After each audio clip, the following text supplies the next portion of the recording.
Hey guys, in this video we're gonna go over how to get the NFL Sunday ticket on a Roku.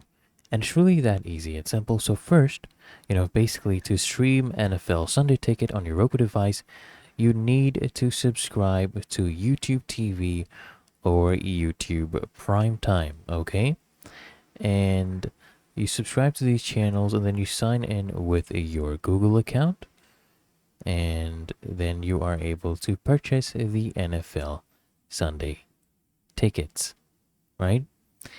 And you can also subscribe to, either YouTube TV or YouTube Primetime channels, which basically are the exclusive providers of the NFL Sunday ticket.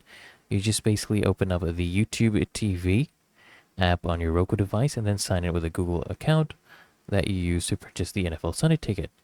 And if prompted, you just verify your home location on your computer or mobile browser by going to the website of tv.youtube.com and entering your zip code, and just add NFL to your library, and then you can start watching.